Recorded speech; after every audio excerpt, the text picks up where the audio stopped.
Guys, ang pag-usapan natin sa video na ito ay mag-upgrade na naman tayo ng laptop ng kanyang storage from HDD to SSD. So yan, tinatanggal ko.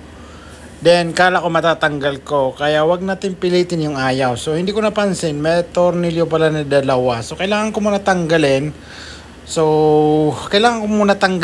Bago ko matanggal yung hardest na HDD, hardest drive standard.